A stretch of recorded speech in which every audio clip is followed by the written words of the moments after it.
Never really know just what you want. With you I don't ever feel calm. I can feel the sweat inside my palm. Play with me like cats and a string. You don't understand the pain it brings. You don't ever wanna give me wings. You don't ever wanna set me free. You know I'm addicted to you, and it's twisted, you've been gifted with the evil voodoo. Got me coming back for more, even when I've been screwed. Dolls full of pins, pierce my heart straight through. Come on in, everybody. Got issues in my head, I like you in my bed, but you keep me on red. Oh, everything is like a test. I better not text or I'll come off desperate. But if I lay down and I play dead and I stay dead, baby, you'll get sick of being the monster out of my head, under my bed, thinking something out of my nightmares, standing right there. But if I lay down and I play dead and I stay dead, then will you get bored again? So if I play dead, will you regret everything that you did, that you Come said? on in to Dear I don't think Dana. you understand what you're doing, and my heart's not like like blue from the numbers. bruising. I feel like when I'm with you I'm losing. I feel like Everybody welcome in. losing. Sitting there gaslighting and confusing. Welcome to Dear Was Dana. it me? Is it me? Am I deluded? I'm the one who's always sorry, the conclusion. Even though I offer New all of the intro music. solutions. I wish you loved me like No I more love you if countdown. you did. When I'm alone with you I never feel lucid. I wish I wasn't struck by Cupid. I wish when I first saw you I knew this. When I'm with you I Come feel on so in. useless. I feel diluted, my heart's been wounded. Silhouettes of you are like a taunt. Never really know just what you want. Everybody With get it you, I out. don't Get your ever stress feel out. calm. Saturday I can feel the night. sweat inside my palm. Release Play the with me like stress. cats and a string. You don't understand the pain Dance it where you brings. are. You don't ever wanna give me wings. Dance in You your don't seat if ever you have wanna set to. me free. But if I lay down and I play dead and I stay dead, baby, you'll get sick of being the monster out of my head. Come on in. under my Come out of the bed, bushes. thinking something out of my nightmares, standing right there. Come on out of the But if I lay down and I bushes. play dead and I stay dead, Hey, Debbie then will you Coakley. get bored again? Killing me. Then will you get bored again? Okay, everybody, welcome to Dear Dana. It's Saturday night, and we have a very special guest tonight. You are going to love it.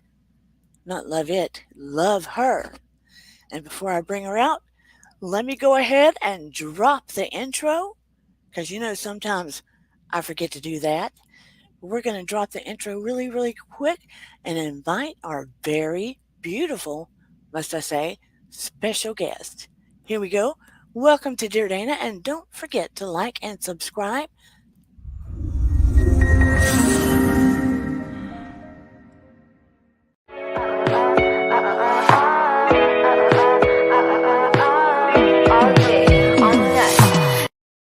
Okay, I am going to drop the link for her. She is an author. She is a creator. She has a podcast. I want you to give a very warm welcome, and I know people will be falling in as well, to Miss Candy Washington. I forgot to send her the link. You know how I am, but I am not perfect by any means. We have already established that. But she will be joining me tonight. We will be talking about vulnerability, because the world is very vulnerable and human beings have a very difficult time being that way for the most part. Very much so. We have a tendency to think of it as a weakness for whatever reason.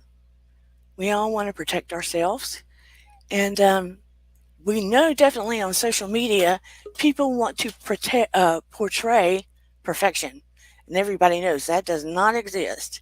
So I'm bringing up Miss Candy Washington. Hi. Hello, gorgeous. Hello. Happy Saturday. Happy weekend, everybody. Thank you so much for having me. Very grateful to be here. I am so sorry I didn't send you the link, but It's okay. you might not know, but I have MS. So Oh no. I get MS brain often. I'm like squirrel, but I have human brain, so I get human brain often. So don't worry about it. yeah, they're going, wow, she's gorgeous. Yes, you are. Oh, thank you. I appreciate that. She's got the model looks. Thank you. But she does have a. I'll let you tell them a little bit about yourself. Yeah, so I'm Candy Washington, and I'm the founder of 1214 Media Productions, where we create inspiring content across digital and publishing platforms. So we have my podcast called Sugar Pills, a practical guide to self-care, and that gives you tangible, everyday nuggets that you can use to lead a more joyful life, more finding your power, really connecting to the divinity that lives within you, and then how do you do that in a real practical way. We've also published 5 books, one of them being my self-love journal. Can you guys see it? Which is right here, which is pretty cool. You can grab that. That just takes you through the journey of discovering the power of your own self-love. And then we've also executive produced and wrote a film called Narcissist, and that's on Amazon Prime and SoFi TV. And we have some other fun stuff cooking, but that's me. And I also do how Dana and I connected. I also do like pop culture reality TV recaps. That's more like my fun hobby that I do. And I always like to add in some type of wellness or self-care or mental health angle to it. More of like, not just that these women are going crazy on screen, but why are they going crazy on screen? Like, what's the deeper meaning behind it? And she does that well, actually. Thank you. I mean, I initially saw her when she was breaking down some of that, like way back, and I mean, not years back, but initially. Yeah, it was back, yeah. And I noticed on Instagram she was doing more of the easy wellness and a lot of beautiful Instagrams, I might say. And I was like, when did you change gears? She goes, I never changed gears. I never changed. Yeah, I was doing this first, and then I started doing the pop culture stuff as a hobby. But I think that's where we connected, was from there. I was like, oh, I didn't. I was like, I've been writing books and my podcast, and for years, that's my jam. Yeah. I just heard you laying down the tea, and I was like, woo, girl. Because I see through it. I'm like, like I know, like I see, like I'm very empathetic. Yeah. So I used to be very, very codependent personality type, like a yes person, a perfectionist, all of your classic codependency tendencies I definitely had. And I had to learn how to shift out of codependency into making my empathetic spirit my superpower. So I'm a very empathetic person. So I can sort of pick up on cues, why people are saying things, why people are doing things, what's the actual intentionality behind it. Yeah. You know, so I always kind of like squint when I'm like watching these shows, even though it's like pop culture and reality, it's still always rooted in humanity. And when something's rooted in humanity, you can always get like, well, I would do that, or I wouldn't do that, or I know why she's doing that. I know why she's not doing that, you know? And I was kind of the reversal. I mean, I came up making commentary on Up and Adam. Yeah. And they kind of encouraged me to start a channel. But my background is as a psychotherapist. So when I started making the channel, I was like, I really don't want to do housewives. Mm-hmm. And I was been trying to find my lane, you know. So here's kind of where I am. Psychological and spiritual, and, you know. I love that. I'm with you. I'm with you on that. And like, I had built my other platforms on more of like the self-care wellness stuff, but YouTube, I really built it on like the pop culture. And so when they kind of stopped doing it, they were like, what are you doing? We missed it. But I'm like, but I want to talk about self-love. So I kind of had to give them what they wanted, but then I still bake in what I want to, because I figure, you know what, I could give something to everyone. And as long as what I'm doing, I still enjoy it and I get my own value in it as well, not just give value. That's another part of coping with codependency, is remembering that like how I feel matters, what I do matters, and, you know, doing what I enjoy, I need to enjoy it too.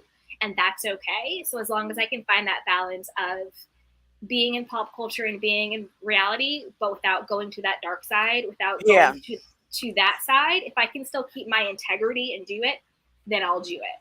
But you see, girl, sorry, I keep saying, that's what I say to my friends. I'm sorry. You can call me girl, it's fine. It's You just can call me girl, sweetheart, sweetie, candy cane. see, it's a fine. habit with my friends. Mhm. It's just like I accidentally called one of my students baby yesterday because that's what I say to my daughter. Yeah, it's like a term of endearment. So Yeah, no, and I'm Southern. you can call me girl. That's fine. I So don't take any forgive offense me. to that. Yeah, I Forgive take no me. offense. You can call me. It's girl. habit. Yeah. So, because I told my student, I'm sorry. That's what I call my daughter because she's like 15. Aw. And I said, I apologize. She goes, it's okay. I like it. Yeah, it's fine. But yeah, forgive me. Habit. But they want the dirty darkness. Yep. And when you try to be helpful and loving and give people actually anything to be helpful and healing and stuff, it's Mhm. like the brakes go on. 100%. And I was like, ooh, this is hard. Mhm. This But is hard. But one thing I will tell you is that any transition sometimes, I'm always careful with what I say because I believe in the power of words. Yes. But 100%. 100%. But I think sometimes with any transition, when you're transitioning from this genre to this or this thing or this thing, there might be that lag time of the catching up. But I would say keep going. Do what your soul is calling you to do. Do what you feel just lit up about doing and talking about, and the audience will come. You know what I mean? Like we you just will, got a community channel. I mean, page. Exactly. Like the audience will come. Like you keep shining your light, and the people who are meant to experience your light, the people who are meant to have the privilege of being within your light, because your light is a privilege, then those are the people who will be attracted to it. Like look at us right now. Like who knew we would be doing this, you know? So the people who are meant to have the privilege of being within your light, they will find you. The trick is don't turn out your light too quickly. So keep shining. Keep shining. And it's gonna happen quicker and faster than you thought. But that shifting period, I can speak from my own experience. It can test you. It's like, am I gonna stick to it? Am I gonna keep going? Am I gonna believe in myself? Am I gonna, go back to the darkness? It literally was darkness. Am I gonna go back to that because that's where the click, likes, and views are? Or am I gonna actually stay on the pace that I know I'm being called to stay on? Yeah. And that reward, I promise you, will be so much bigger and better than any like immediate clicker like. Yeah. Excuse me. I mean, because I have to cough. Sorry. No, cough. It's okay. My whole intention, and we'll go to the topic. I promised everybody. My whole intention for ever starting this was because, first of all, I have the core need to serve. Core need. Secondly, I don't know if you knew or not, I lost a child 4 years ago. I'm so sorry. I am so sorry. And I still have my beautiful daughter, but I made a promise to do this out of service. And I also want to start a foundation called Special Things for Special Needs, Noah's Ark, after my son. Yes. So I want to help people, and by doing this, it will step up to the foundation as well. 100%. So my integrity is everything. Yes. Everything. So I kept thinking, I'm not going to quit. I'm not going to quit. I'm not going to quit. Don't quit. So anyway, be that as it may, you see that's part of the reason I was attracted to you in the beginning, because regardless of what you were doing, I could feel you. Oh, thank you. I know that doesn't make sense, but I could. It does make sense. It does. Yeah. So here we go. And when you were putting out all of that stuff and I reached out to you, I was like, I can see what she's doing and I can feel what she's doing. And that's why I reached out. Yeah. And I'm happy you reached out. Of course. I'd love to come.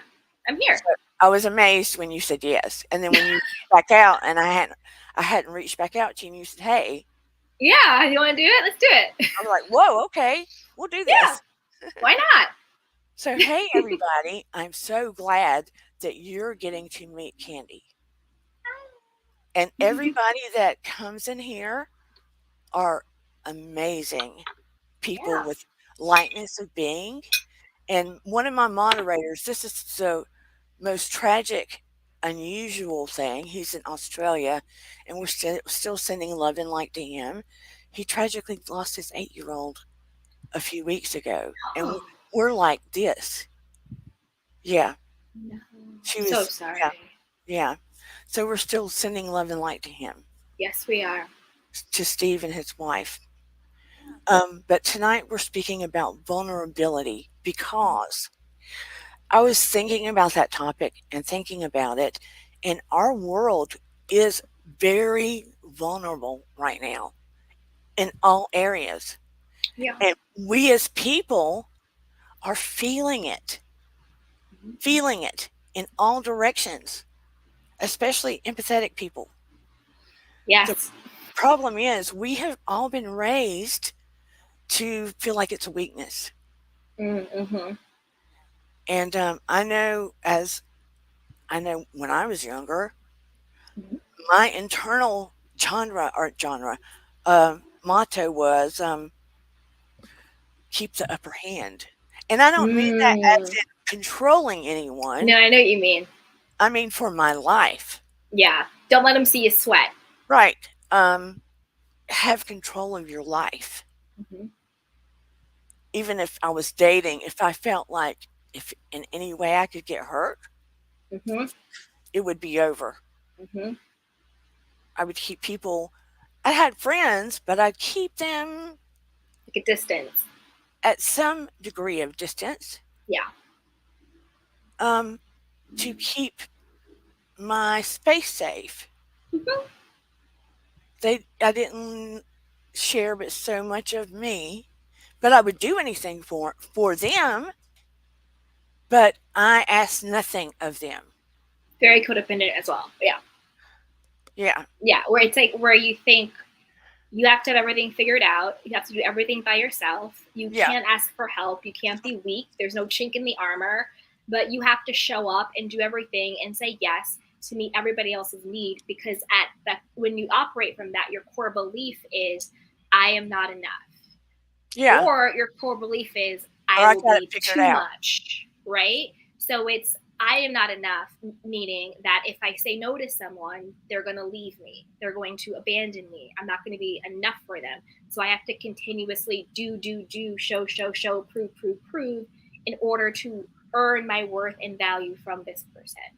Or it's I'm not enough, so no one really loves me. So if I say that I need something from them, I'm going to be a burden on them. I'm going to be too much for them. I'm going to be too sensitive. I'm going to be too dramatic. I'm going to be too this for them, and they will leave me. Because at the core of it, it's our fear of not being enough, and it's a fear of being abandoned or left. That's what the core is. But when you switch that to intrinsic value, which is nope, I am good enough, I am worthy, I am valuable, I am lovable, exactly as I am, whether or not I give anything to you or do anything to you or perform for you or whatever it is, I'm still worthy and I'm still enough and I'm still valuable. I don't no longer have to prove my value and worth. I'm worthy simply because I exist. My divinity that lives within me makes me intrinsically and inherently worthy. Yeah. But that's where that codependency comes in. And then it's also the lack of self-worth is if I say no to someone and they leave me, then that reinforces the fact that I'm not good enough because they left. Right. Or you want it to seem so strong that you didn't need anybody. That's the same thing. Because if you come from the position of I don't need anyone, what's underneath that is I'm so scared someone's going to leave me that I'm going to create this front that I don't need anyone. It's like I'm going to leave you before you leave me. I'm going to hurt you before you hurt me. Yeah. Exactly what you said, keep the upper hand. So if you have this mentality of I don't need anybody, what you're really saying is I am afraid that if I do need someone and they don't come through for me, that it will reaffirm that I'm not good enough. It will reaffirm that I'm not lovable, and it will reaffirm that everybody leaves me. Right. And on the flip side of that is you're really just thinking that you are protecting yourself from any kind of horrific pain. When on the Yes. flip side of that coin, you're also blocking out any potential joy or happiness or semblance of the life that you really want from coming into your circle. And then you sit there 100%. wondering why don't I have the love I want? Why don't I have the happiness I want? Because if you block out one, You the block other, out all. yeah, you block out all of it. Yeah, 100%. So usually when you get that, I don't need anyone, or I have to always be there for other people, but I can't have anything for myself, it's usually rooted in some type of childhood trauma. And by trauma, it could be a little t or a big T. Big trauma isn't always the big things we talk about that are really scary. It could be your mother worked a lot and just couldn't be home. That could be traumatic. Doesn't mean anybody was abusive or anything like that. There's big T trauma, there's little trauma, but trauma in and of itself can still leave that. So as little children, our brains, we want to create a story about what that means. It means, oh, I have to always be there for her so she won't leave me. Right. Or, I can't have wants and needs, because it's easier for our brains to understand that I don't have a want and need than to cope with, I have this want and need, and to have the awareness that it's not being met. So that's what the fear is. The fear is, if I actually allow myself to need something, to want something, to need someone, to want someone, that will not be met. So Right. it's a coping mechanism that's trying to keep you safe. It's trying to keep you from getting hurt. And usually in childhood, what kept you safe, if it was an unhealthy coping mechanism, now in adulthood will sabotage you. Right. And I think when it comes to being vulnerable with vulnerability, the key is having discernment. Really, because vulnerability without discernment is dangerous. Because everyone is not a safe space for you to be your vulnerable self with. No. So that's why you do the work of self-love and of self-care and of working on who you are, connecting to your divinity, connecting to your intuition, connecting to your feminine, the divine feminine that lives within you, so you can really cultivate that intuition. So well, this is a safe person for me to actually let my guard down with. This is Right. a safe person to actually ask for help. This is a safe person to actually tell my story to, because everyone isn't safe. Right. So when you have the discernment to know who is safe to say, you know what, I'm really struggling right now. Or you know what, I actually really care about you and I want to see where this relationship could go. Or I went through this really horrible thing in my past and I just want someone to talk about it with. Yeah. Or you know what, I don't know how I'm going to pay rent next week, or I don't know X, Y, and Z, right? So it's having the discernment to know who is safe to be vulnerable with. And when you have discernment and vulnerability, that is your superpower. And then that's when you become unstoppable, because that's when you create the space for not just others, but also the divine to support you and to meet your need. Yeah, because you also have to be careful of those that try to manipulate with Uh-huh. their stories. 100%. People who weaponize their story, you have to be very, very careful. People who always play victim, people who guilt, manipulate, gaslight, people with Yeah. narcissistic tendencies, you have to be really careful. And again, that's where your discernment comes in. When you get that little whisper that says, something's not right, or are you sure? Or if it's coming from a place of, I need to get this person to love me, or I need to get this person to approve of me, I need to get this person to validate me, that's also a little bit of a red flag, because The you get might be, word. it's the get word, exactly. But then also 100%, like you said, watch out for the people that use their story or their fraudulent vulnerability to create a sense of safety that really is not there. That's So you have where to watch out for those people. That's where you get con artists, scammers, dark people on the YouTube streets. That's where you get sad all that fishers, stuff from. sad fishers. But Exactly. that's where I reiterate with them about. I said, we get monkey mind, where we have Mhm. all the thoughts, where we question and go back and forth, and then our heart gets pulled, and sometimes we make decisions that are heart based that sometimes aren't good. It's our gut instinct that will Yeah. rarely, if ever, lead us astray because it's connected to a higher place, basically. Because, It's higher self talking to you. And your yeah, higher self is what is connected to the divine. And by yeah, divine, it's whatever you want to call it, infinite intelligence, the God, love, creator, universe, whatever. all of that. Yeah. See, But I don't call it the universe because I think the universe is a tool. yeah, well, on my channel, it's a no judgment zone. Yeah. Yeah. So I'm like, everybody's the welcome. universe is my tool. Like, Yeah. I believe that, like, the divine gave us the universe to use. Yeah. Like, when some people are like, sorry, I'm going on a tangent. Some people are like, oh, like, the universe got me back or the universe made that happen. It's like, no. The universe is a tool for you to use that the divine has given us. Right. It's like See, empowering. because I'm a no judgment zone. Yeah. And I had an ND when I was 12. And I'm sorry, a what? a near-death experience. I died and Oh. came back. Whoa. So when people come here, I don't care if they believe in, I say God, okay? Mhm. Or the divine but I try to make this a welcoming place. Yeah. For whomever they choose to call. Yeah. To me, when I say divine, I mean God. Yeah, I mean God too. Mhm. But if you are Jewish, if you are Buddha, you're welcome here. Yeah, I'm Christian. Yeah, me too. Yeah. I'm Christian too, but I'm just saying, hey, you're welcome here, David. Yeah, exactly. Yeah. I'm non-denominational for everybody here. Yeah, I love it. So that's what I mean, Yeah. But I just feel like your gut. Everybody goes, oh, I should have listened to my gut. I should have trusted my gut. 100%. But if you're walking down a dark alley and your gut feels funny, you better run. Exactly. You don't think about it. You better run. You go. Because you're 100% right. It's always like the people who've had like attacks or things that happen and they're like, something told me. Like I had this feeling. Like there was like this whisper and like that's your intuition. That's your higher self. That's the God in you protecting you. Yeah. But we do have free will.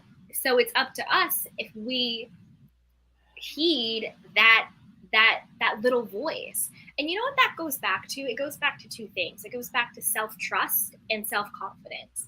Because a lot of times we don't listen to our intuition because on some core level, we don't actually trust ourselves enough. We don't trust ourselves to know that we always know what is right and we always know what is right for us. And we don't trust within ourselves enough to listen to ourselves.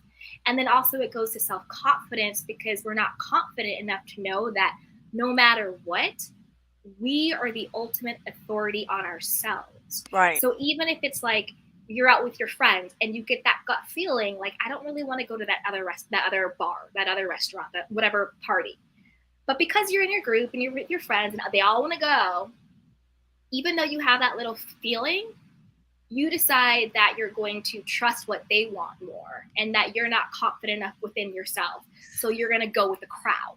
I had that You know what I mean? So it's about trusting yourself. Conversation with my student today. And be confident enough within yourself that you don't care who says right. When God in you, when your intuition says left, you go left. You better go. You better go. You better go. I told my student, I said, what if your gut says you better not go with your friends? Mm-hmm. And they're still telling you how she is. Well, it depends. I said, no, girl, it does not depend. You better go. You better go. Yep.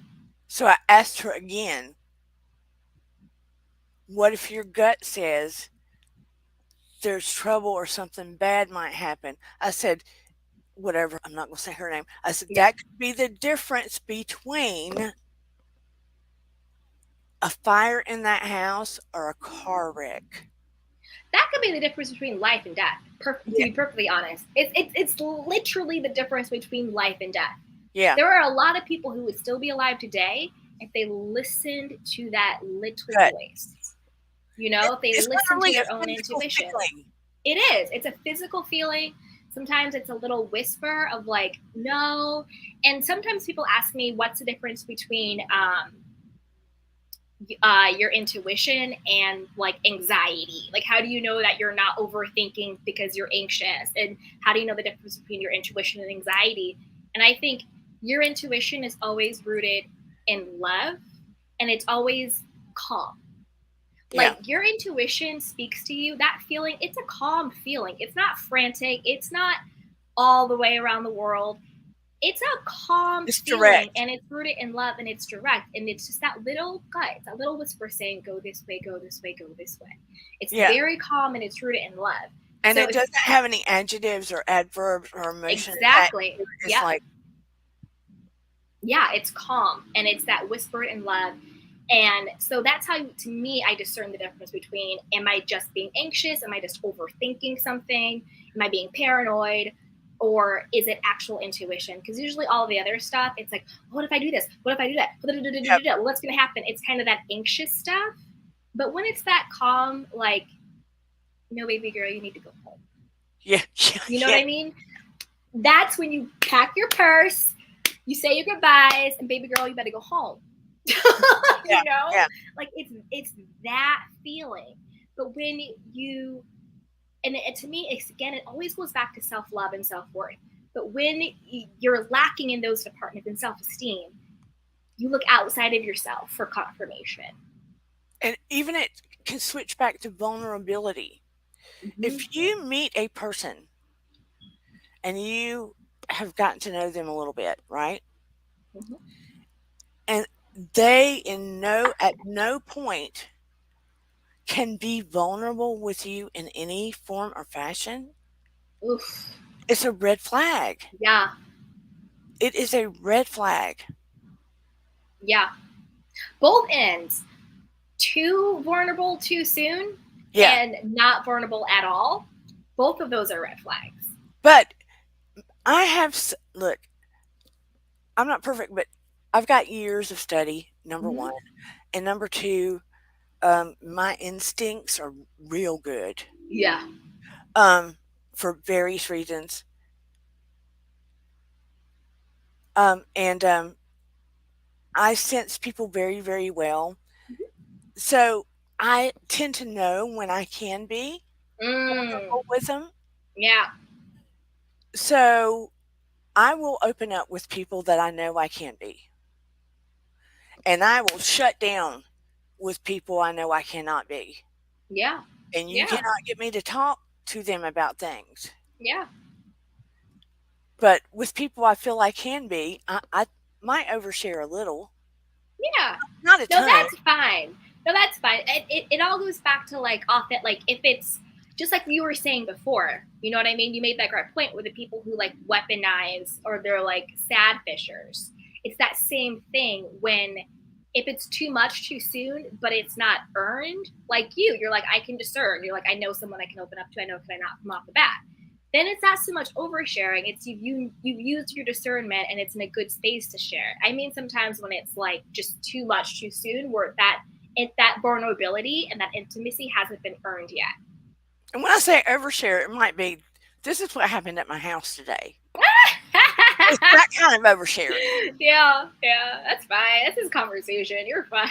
The dog, my daughter picked up the dog, and the dog hit her head on my daughter's mouth, and it broke, that kind of thing. Oh. Yeah, chipped my daughter's tooth. But that was the other day. That's what I mean about oversharing. Yeah, no, that's fine. Not the deep dive stuff. Yeah. See, that's fine. Yeah. But yeah, I know. Plus, I'm Southern. That's not an excuse, but Yeah. we tend to be a little bit more laid back than other cities. That's the truth. Cities are different. They are. They all have their own cultures. Yeah, and you're from where? I live in California, but I'm from the East Coast. Yeah, and even in a state, it will be different from one coast to the other. Yeah, 100%. Yeah. That's the truth. So, and even, see, I'm real close to Atlanta. like, Hot Atlanta. yeah. I mean, we're in a bedroom community outside of Atlanta. You know how that goes. Yeah. Because you don't want to live right. I lived right in Atlanta Oof. when I was younger. Too expensive Yeah. and too much crime. I'm so over crime. Ugh. I mean, I was in the midst of. So, but yeah, it's crazy. I don't want to live in the central part of Atlanta anymore. No. I'm too old for that. No. I want to move as far out. I want to be like in the country, but accessible to the town. Yeah. That makes sense. Yeah. I mean, that's the way we are. I want nature and quiet. I'm over a city. I don't want cities. It's too much. I mean, I could walk across the street and be at the lake. I've got a yard. I I love can that. plant things. See, I lived in a warehouse in Atlanta that was Yeah. turned into, modern. Yeah. But I could walk outside and go down the street and somebody might shoot somebody. Oof. Yeah. Too much for me. Yeah. Time to check out of there. But back to vulnerability. Okay. I think about Superman, right? Mm-hmm. When he was Clark Kent, he felt safe. Right. Right? He let more of his vulnerable side out. No, maybe not so much of his vulnerable side. He felt more vulnerable as Superman. He didn't want that side of himself to be seen. But that was when he had his superpowers. Mm-hmm. That is a good picture to me. He was more vulnerable to the world in his mind. He didn't want anybody to know he was Superman.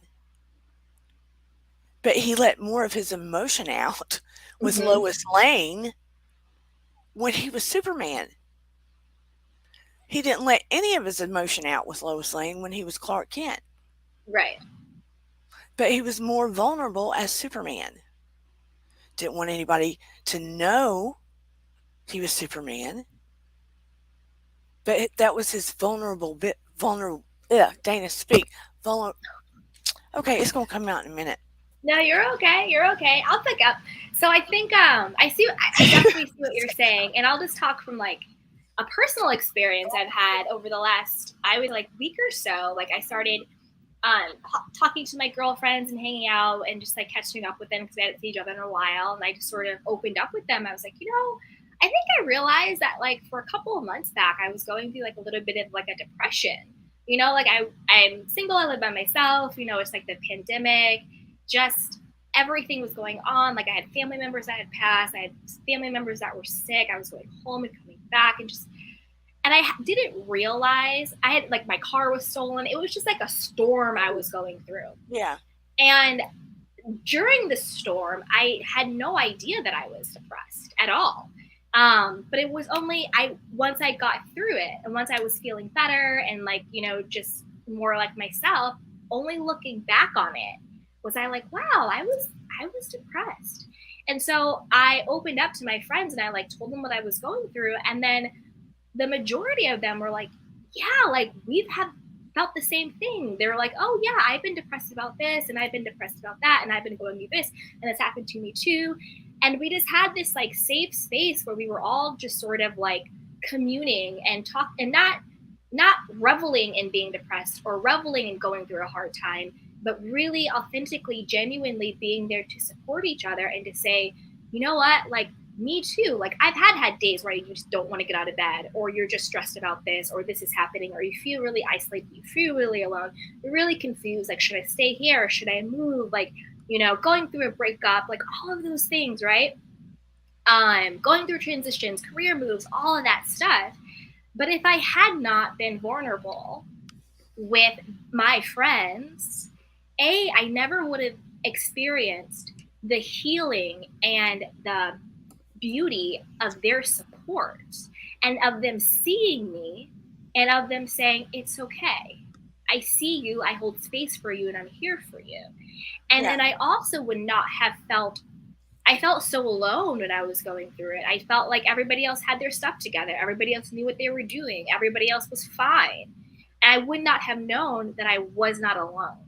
And a Yeah. lot of times people suffer because they suffer in silence. And as they say, secrets make you sick. So a lot of times what vulnerability does, when you're vulnerable with the right people that you know is a safe space, it's so healing and it's so empowering, and it really creates a true sense of love and community, and of not feeling like you're the only one. Because that's what shame is. Shame is thinking I'm the only one that made a mistake, or is sad, or is depressed, or is going through this, or is unsure, or is whatever. You know what I mean? So once you speak your truth to safe people, your shame goes away, your embarrassment goes away, and you just realize that you get to experience the beauty of being a human being. You know, to me, I believe that we are divine spirits from God having a human experience, and a part of the human experience, whether we like it or not, is dark and light. Yeah. It's the good and the bad. It's the joy. It's the depression. It's the laughter. It's the sadness. It's the tears, right? And I think another big thing that vulnerability gives us is the power and the awareness and the tools to not go from being depressed to being in a depression, because they're two different things. Yeah. You could say, I'm depressed in this moment of my life. There are these things that are going on. I am a human being and I am depressed, and this is what's happening. But sometimes when people don't have the tools to cope with being depressed, that's when they slip into a depression. And the depression is the ongoing, long-term. It's when you've gotten to the point in your psyche where you now identify yourself with the depression. So you can be depressed. We're all human beings. If we're all being honest, at some point in our lives, we've been depressed. Yeah. But there's a difference between that being depressed and slipping into a depression. And vulnerability, I think, is one of the key things that saves you from not falling into your depression. Because had I not, like, I had gotten through it, and I was like, oh, whoa, I was depressed during that. Like, I did everything I needed to do. I was doing, like, all that stuff. But, like, whoa, looking back, I was going through a lot. A lot was happening. There was a lot on my shoulders. I was depressed. So thankfully, I was able to get through it. But if I hadn't done that, I think one thing that would have helped me would have been talking to my friends, talking to my family, being open and honest about it. And I think that's such a superpower that we don't sometimes think about when it comes to vulnerability. But vulnerability really can save you from slipping into a life of anxiety, slipping into a life of depression. Being vulnerable opens up the space for support and for healing, and eliminating any shame, and letting you know that you're not the only one. No, here's the truth. Our world needs it more than ever now, because statistics show, and it's going to happen more and more, that the pandemic has caused an epidemic, and it's going to be a ripple effect, because people do not realize that underlying all of it, that they were experiencing exactly what you said. Yep. And they're not recognizing it, and it's affected children as well. 100%. And there has been a call for mental health practitioners, and there is a lack thereof for the number of cases of people needing the help. Yep. There's an explosion of it. And people are coming forth because they didn't recognize that they needed to be more vulnerable. They didn't reach out, and they are experiencing anxiety, depression, PTSD, etc. Yeah. Because of didn't do what you said. 100%. And people tend to numb it because they don't want to feel it. They're fearful of what's going on or what they're experiencing, and they're not talking about it. And our country specifically have high degrees now of addiction, obesity, you name it. Mental illness. We have an epidemic of mental illness, and that's no shade, because I talk about mental health all the time. But there is a very high degree of mental illness going on in our country. Like, literally every other day, there's like a mass S word. I don't want to say it. Yeah, but you know what I mean. Like I tell them, unless you're a brand new baby or someone that's not capable of going out and experiencing the world in a different way. There is not one human being on this planet that has not got some degree of mental health issue. Not, 100%. 100%. I mean, it could be 100%. anxiety, depression, or an episode of being you name it. You name it. You name Especially it. what has been going on, what is going on, and what will continue to go on for a while.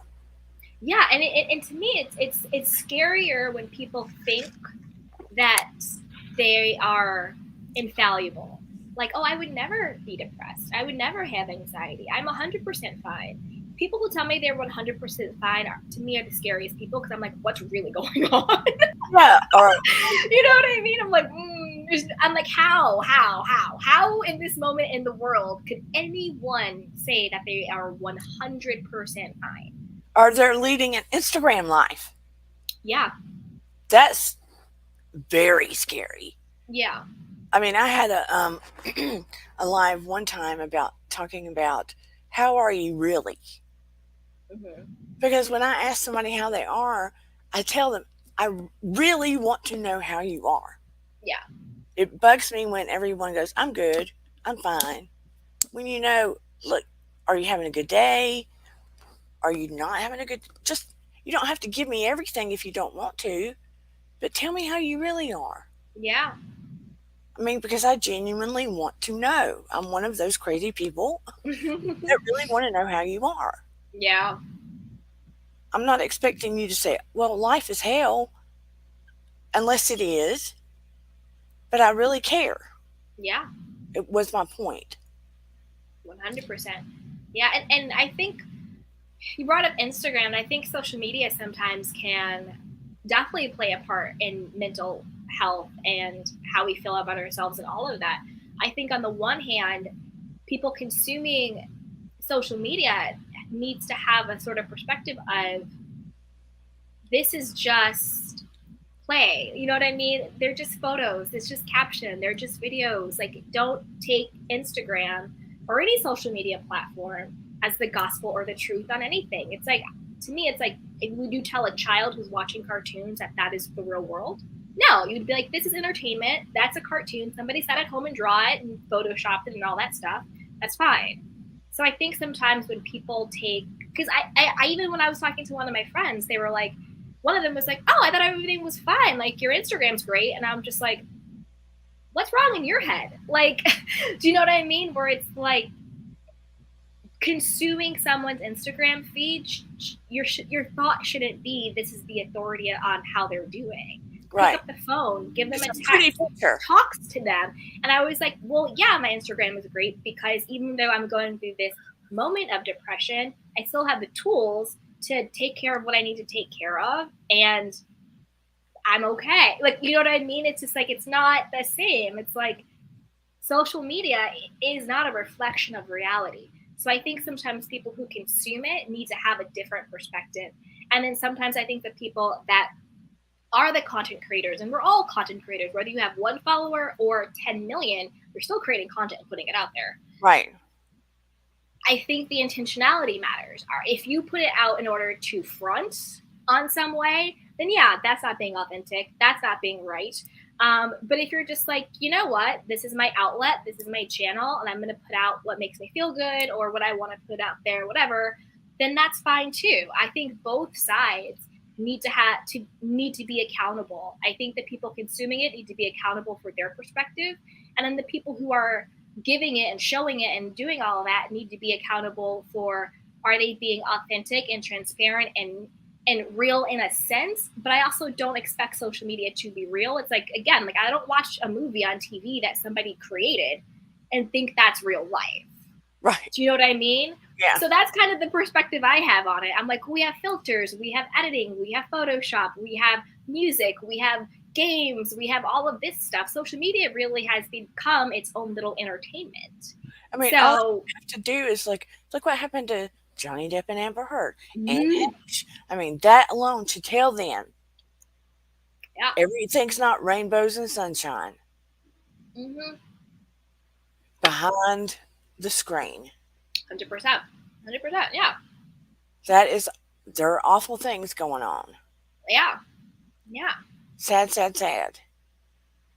And what bothers me the most is with the teenagers, with the kids, with the, you know, um, parents should be saying, look, this isn't authentic, this isn't real. It's better to be genuine. It's better to be genuine. You teach people how to treat you. Yeah. Be genuine. Walk in, head up, body language, shoulders back, right? Yeah. You teach them how you want to be treated, 100%. how you 100%. want to be treated. That is the secret. The secret is when you treat yourself Yeah, the way you want to be treated, right, then people have no choice but to treat you that way. right. And then Because we're not getting I'm not going to get you to treat me any type of way. no, I'm going to show up energetically as who I am. And then from that internal place of self-esteem, self-love, self-respect, you will reflect that back to me. bring it. You know what I mean? Yeah. Because like, say you're at a party and one person, say you're at a party and two twins walk in, but they look exactly the same. But That's one right. energetically, oh, go ahead. Yeah. Okay. But one energetically walks in, holding their head high, radiating confidence, radiating self-love. You know how you can approach that person. Say the other twin walks in, down low, like weird energy, kind of finicky. You know how you can treat that person. It's like predators. They say they don't have to talk to someone. They just know. They feel who would be a good person that they would be their prey. So you show up energetically before your body ever does. And how you feel about yourself energetically speaks volumes. I don't care what's coming out of your mouth. If your energy isn't matching it, please miss me with it. Miss me with it. So the way that people will respond to you and mirror to you is based on what's going on in your own internal world. My motto for this channel is your vibe attracts your tribe. That's what I was saying earlier about your channel. Remember, I was like, you keep shining and you're just going to keep attracting and growing and flourishing. And you don't stop shining because your shine will attract the right people. And I teach that to my students too. Mm-hmm. I said, you do you. Yes. I said, you put out good and you put out your good intentions and you treat people well. And that's who comes in your circle. It's and like that. Oh, go ahead. I said, you don't worry about the cliquey people. They're wearing a mask. They're not being vulnerable. They're not being real. They're having to wear a mask to be in that circle. Mm-hmm. Here is the secret. You teach people how to treat you and you be the good person and you treat people well. And I said, that raises your energy and all the people will come that are similar to you. 100%. And the people who are not will fall by the wayside and you should be thankful that they're gone. Yeah. It's like that quote, those when you are your authentic self, it's like those that mind don't matter and those that matter don't mind. Water, you know what I mean? Level, yeah. Yeah. Like it's true. It's like when you show up as your authentic self, you not only do you give other people the opportunity to fall in love with who you are, but you also give yourself the opportunity to fall in love with yourself too and to attract the right people that are actually for you. Because when you show up in your mask and you show up not as yourself, then the people that you're attracting don't have the opportunity to love you for you because you're not giving it to them. And you're not giving yourself the opportunity to attract your real tribe because you're not showing up authentically. Years ago, when I was teaching a college class, I was a grad student. Yeah. And it was called personal relationships. Okay. And I would give them highly unusual experience, to say the least. Yeah. One experiment, they had to wear goggles, and be blind for a day, and be led by another student. Yeah. To get that experience, to use their senses and be around people and get that experience. Another day, they had to have the test of being their genuine, authentic, vulnerable self for 24 hours. They could not put on a front. They could not try to impress. They had to be themselves, that they would be at home. And they had to have a person that knew them at college. I picked out particular students that had someone that knew them from home, be with them in that 24 hours and report back. And report they did. They videoed them. They came back and said that was the hardest thing they have ever had to do. Of course, they were in college. Because that person was going to tell on them and video them. If they had to do it in front of girls or guys, they had to do it at parties. All of it. They could not, put on their cool whatever. And they had to wrap their brain around being authentic and genuine and what that meant, and catch themselves, and the person with them had to catch them. And being vulnerable, not putting the shield of being this different person. And the fraternity boy had the most difficult time. And you don't think about that, the idea of, now we get it now, but you don't think about it at that age, 18, 19, 20, of the idea of being completely authentic, genuine, vulnerable. What that means. Yeah. I mean, I think what a lot of people, the first step is realizing, well, what is my authentic self, right? Like, that's a big question too. Like, trying to answer the question of who am I? Yeah, that's like one of the most biggest questions, right? Yeah. So I think figuring out who you are authentically is like the first step, because sometimes even at home we're not our authentic selves. Even sometimes around our friends we're not our authentic selves, right? So I think figuring out who you are is its own journey in and of itself. It's like, if I don't know who I am, then how do I know how to be who I am in front of other people when I don't even know who I am? Like, I remember I was talking to someone and they were struggling with this, and I was like, well, why don't you try, like, I'm a big advocate in like dating yourself, whether you're in a relationship or whether you're single. Date yourself to get to know yourself. Just think, tonight, even like the little things, like if I was to eat a meal, what's the meal that I would eat? What's the movie that I would want to watch? What clothes would I actually want to wear? What music would I want to listen to? What is it that I actually like? What are my distastes? What are my likes? What are my dislikes? What lights a fire under me? What irritates me? Like whatever it is, because I think sometimes we're so conformed to the relationship we have to people, daughter, sister, friend, student, we forget who's me. So I think that it's the real journey of like, well, who am I? And how do I even know what my authentic and genuine self is? I think journaling really helps with that. I think meditation helps with it. I think prayer helps with it. I think, therapy or finding a spiritual counselor really helps with it. Just really tapping into, well, who am I? How can I get to know myself so that I even have the capability of showing up as myself? So that when I am at the sorority, I can still be Candy. I can still be a version of my authentic self in this given circumstance, because I'm going to be my authentic Candy at the sorority, but I might be a different type of authentic Candy at church, or a different type of authentic Candy at Thanksgiving with my family, So how can I know who I am at my core, know who my authentic self is, and then be confident enough to be vulnerable enough, to be true enough, to show up as my authentic self within each given circumstance or within each environment.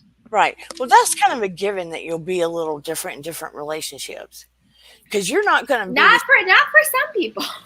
Well, you're not going to be the same Candy with your mama that you're going to be with a guy. Mm-hmm. That's a given. Yeah.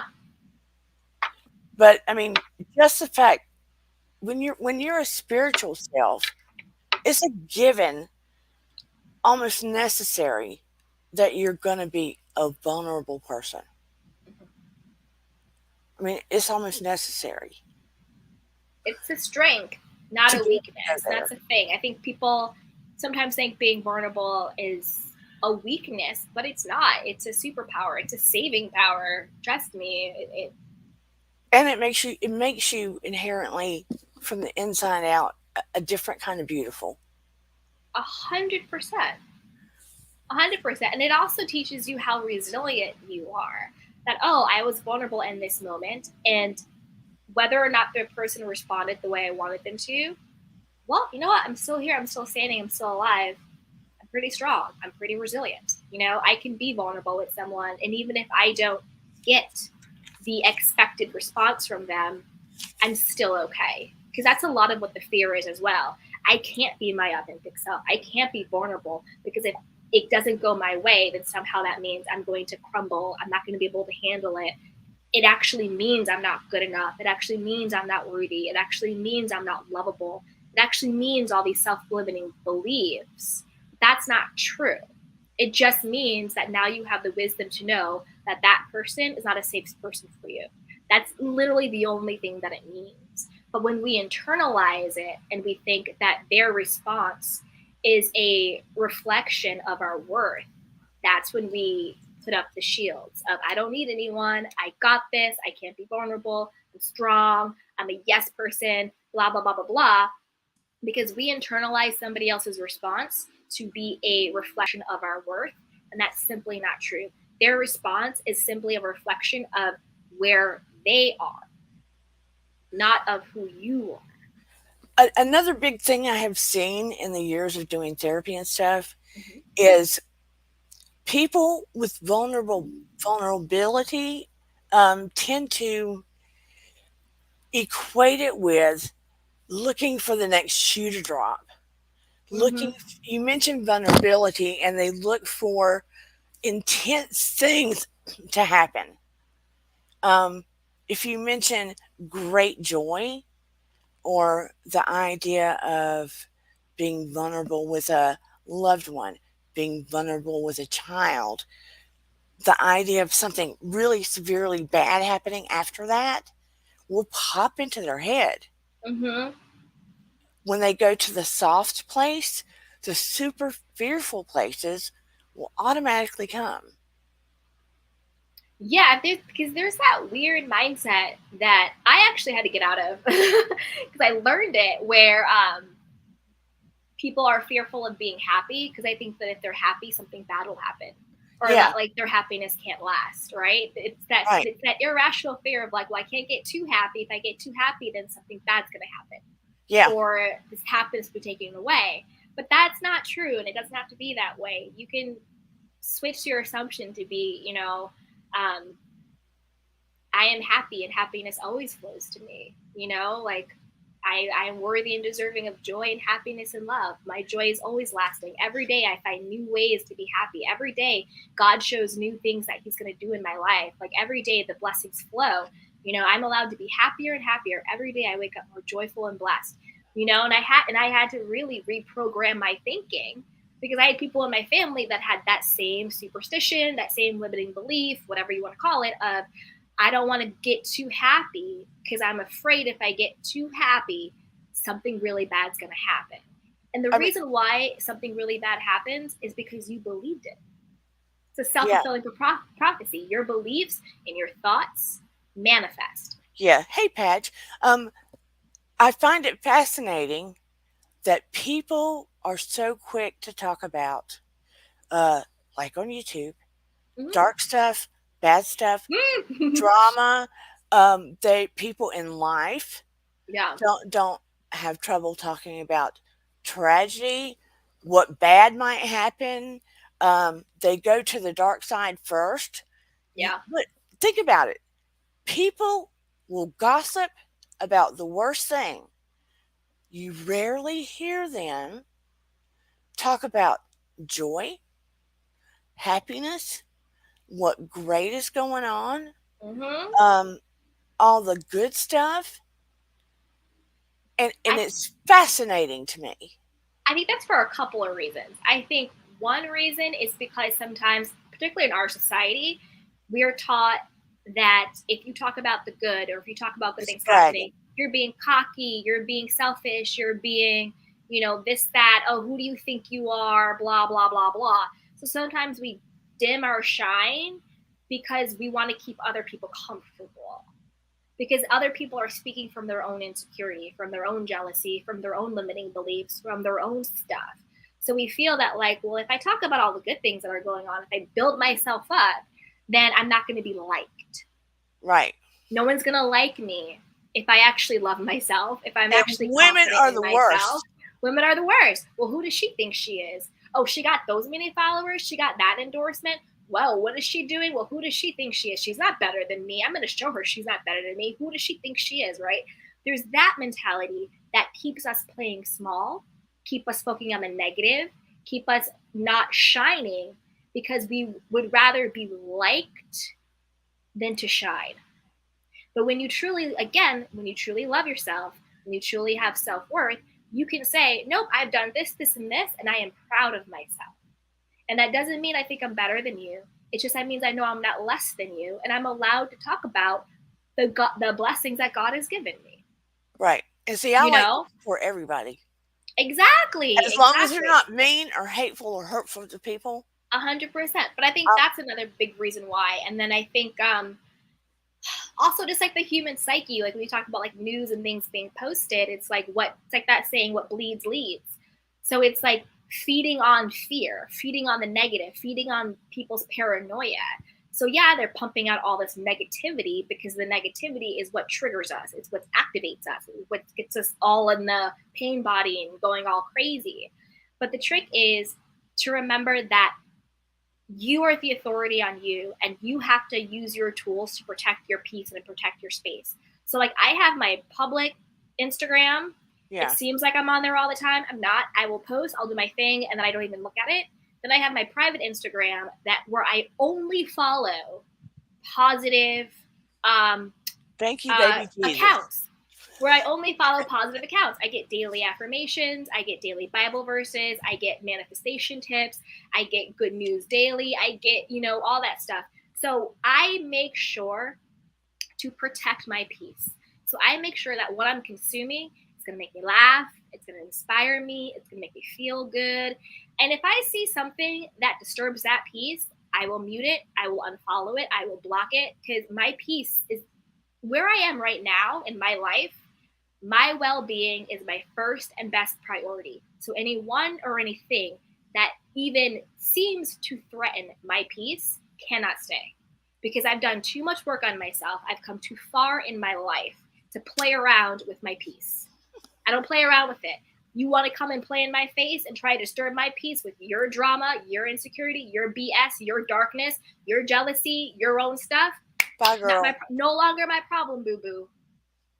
I mean, I've told somebody, Holy Spirit, activate. I will pray for you, and I will ask for the love of God or the universe to come to you. 100%. I don't have to love you. You won't be in my circle. I protect 100%. My energy. I have no hate for you. Yep. But you will not be in my world. Yeah, I had some of the from back in the day, the whole like dark YouTube stuff. I didn't even realize I was in it until I was in it, and I was like, I gotta get out of here. Like, this is crazy, like people like will suck you in, and then even some of those other content creators till this day will still DM me weird stuff and all of these things. I just don't even respond. Well, I had somebody come after me. No weapon formed. Bye, baby. You have no power here. See you when I see you. Because people will see that you're shining. People will see, and it has nothing to do with like follower count or subscriber count. It has nothing to do with that. People will see your essence. People will see your energy. People will see that you are anointed and you're blessed, and that you are going places, and that you are blessed and highly favored. And when they feel less than in themselves, instead of thinking, well, how can I, tap into that divinity in me? How can I tap into my blessedness? How can I tap into my worth? How can I tap into my self-love? How can I tap into everything that God has planned for me? Instead of doing that, they say, how can I bring that person down to where I am so I feel better about how I feel about me? Yep. So you got to watch out for those people. They will Yep, see you shining, and instead of saying, wow, how can I tap into that lives within me? Because we all have it. We all have it. It's just whether or not you access it. Instead of doing that, they'll say, well, who does she think she is? Let me bring her down a peg or two so I don't feel so bad about myself. That's why they say misery loves company. Yep. Mm-hmm. So you got to protect your peace, protect your energy, protect your space, keep your eyes on the prize, and keep moving. Be discerning about who it's safe to be vulnerable with, and when you need support, ask for it. It doesn't make you weak, it makes you strong, and it opens up the gate for healing beyond belief. This is just a page for people that want to be healed and in the light and support each other, and no judgment and no hate. And I have stood strong in it. Period. Yes, 100%. 100%. And that's the way it should be. Keep your vision and stay fast to it. Yeah, I experienced the same thing, Candy. Yes, Yeah. I did. Yes, ma'am, I did. Yeah, I did. And I was like, oh, wait a minute. Let me just exit stage left. And I was like, woo, I Yeah. am not engaging in you. Exactly. I was just like, and this is nuts. I said So- the light will shine on this eventually. I'm standing strong in it. I'm not going where you are. All of you can do what you're trying to do to me, Yep. but the light will shine on this. Yep. And it started to, and I was like, ooh, do your 100%. thing. Do your thing, and I'm going to go do mine. Yeah. Yeah. I can't stand that energy. No, I can't stand it either. I'm like, just no. And it's been like months and months ago. It's just like, why are you still on this? You know what I mean? Haters gonna Like, hate. haters gonna hate. It's crazy. It's so bizarre, but Find your healing. Find what find your triggers healing. you. Exactly. Just as long as you know Heal. I'm not Heal. engaging. Huh? It's like I'm not engaging in it. I just look at it and delete it. Block and delete. Oh, Virginia Wolf, you found Candy's channel. Yes, Oh, I'm gonna link on your things yeah. when this is over. Yeah. But yes, everybody, please like and subscribe to Candy Washington's channel. Hey, And she has a podcast and she has books. I'm gonna link everything I can find Yay. under this channel. And yes, we have a community tab. Yeah, community tab. Finally. Woo-hoo. I know, like, finally? We passed the number and I kept saying, is it going to come up? Is it going to come up? When's it going to come up? What's going to happen? Where is it? Yay, it did. And there's more blessings to come from that. Just more blessings to come, more blessings to come. Thank you. I mean, I accidentally somehow got invited to make a comment on TMZ. Don't ask me how. Ooh! And I did. And they ran over and didn't have time for the first one. And I thought I was being trolled. I thought it was a joke. And the guy felt so bad, he asked me to come back on Friday. I was like, okay, I'm going to give you a second chance. And I did. And on the first live, don't ask me how, maybe he felt bad, they left Dear Dana up. Ooh, So nice. it didn't give me a ton of subscribers, but it gave me just enough See? to give me a couple hundred subscribers, or Yes. 50 or something, and it put me over. See? But when they went back and edited it for replay, they took my name off. Oh. But see, they kept it up just long enough. Yeah. Yes, it's those little things, those little blessings God will It give gave you. me some momentum. That will give you that momentum. Exactly. And Oh, then it'll Virginia take you to the Woolf. next. I put the link up. I know you wanted to see it. The edited version under the last video. So you can go see it. It's no big deal. Trust me. It's a blip. They edited it. It's a blip.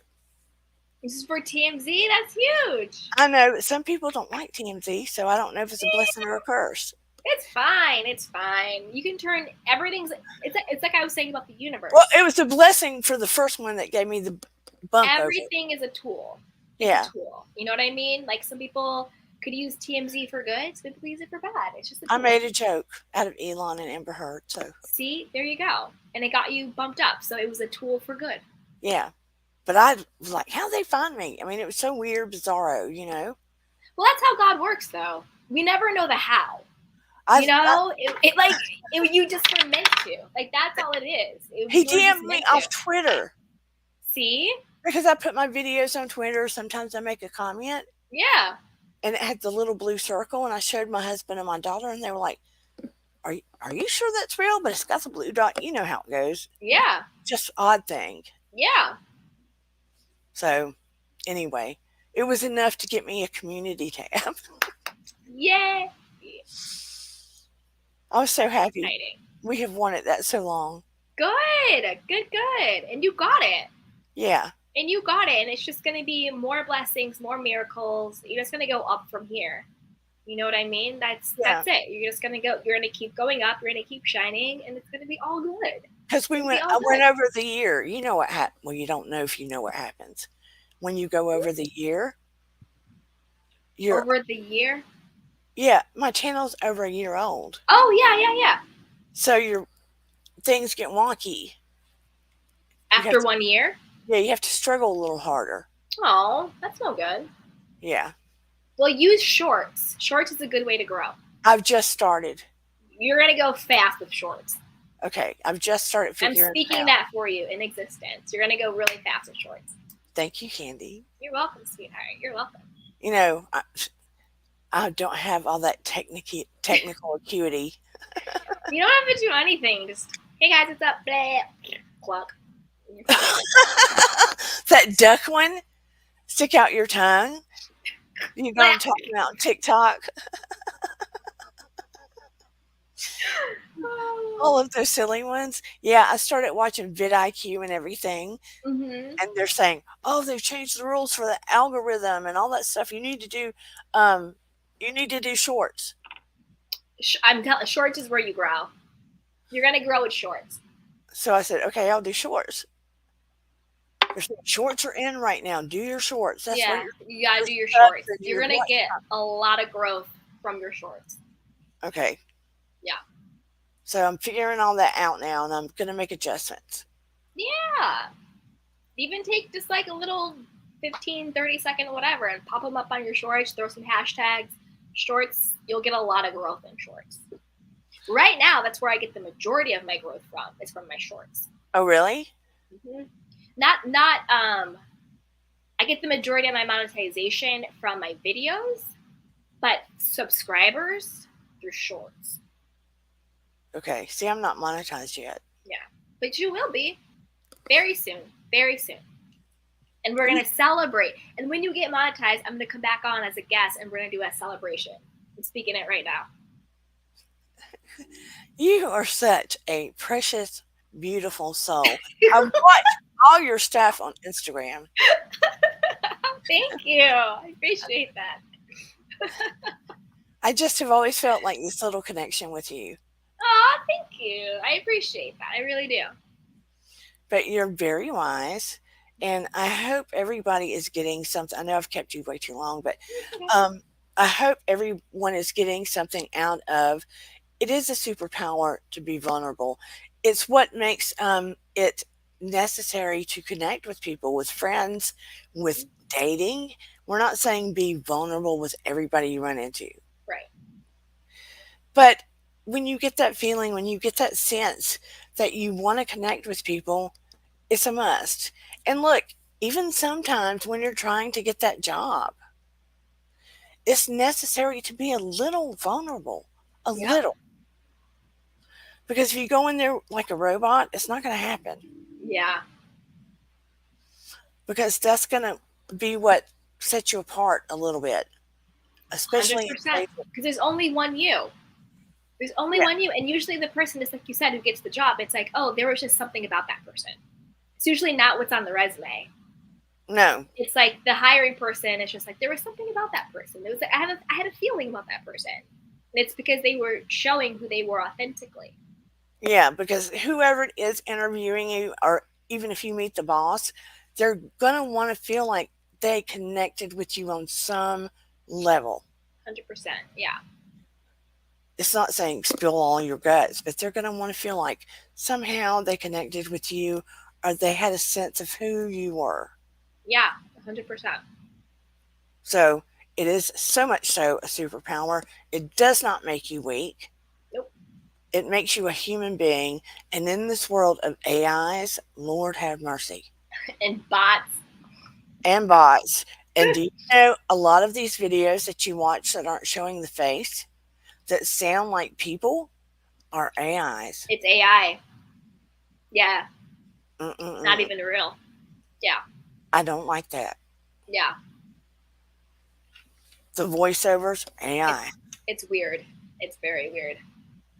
I don't know what world we're walking into. And Candy, Right?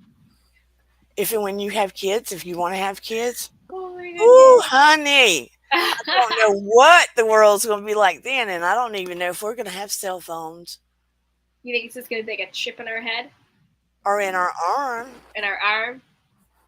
or a glowy right under the skin. I don't know. Oh my God, who knows? In the air. Who knows? You know, it wasn't that long ago that I was at the ER and I had a beeper Mm-hmm. when I worked at the ER, and it was not that long ago. It's like the doctor's beepers. Yeah. Yeah. So, I don't know that I want to know. I hope I'll be around, of course, but you know. Yeah. You'll be around. Yeah, I know, but still, it's just happening so fast. It is. It is. It's a lot.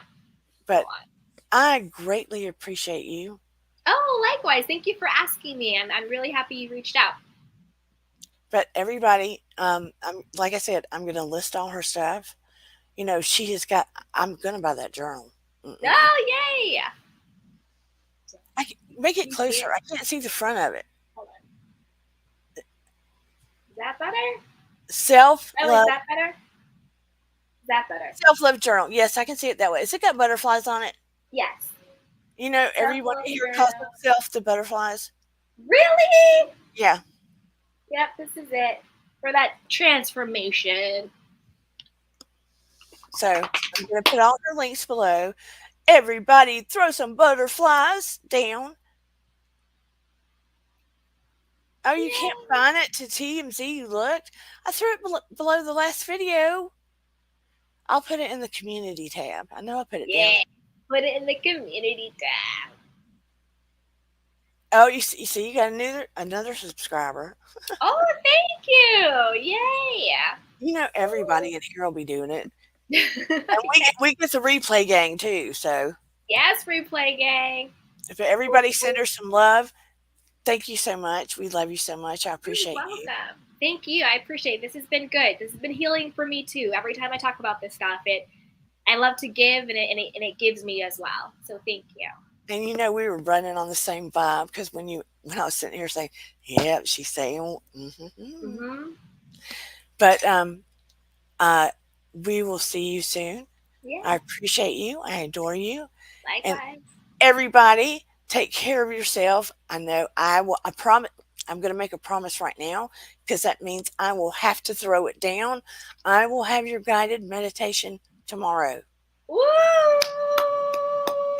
See, I have to talk it out. I have to do it verbally. So I've been telling him I was going to have it up. I will have it sometime tomorrow because if I promise, it'll be there. There you go. There you go. Everyone have a beautiful night, and I will see you next time. Thank you, Candy.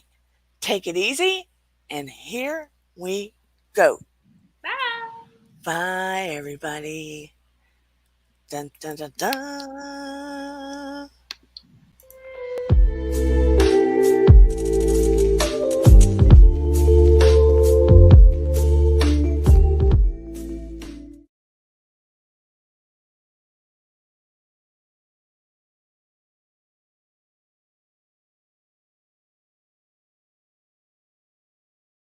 Even when you feel low, you can still go. Even when you feel slow, you can still go.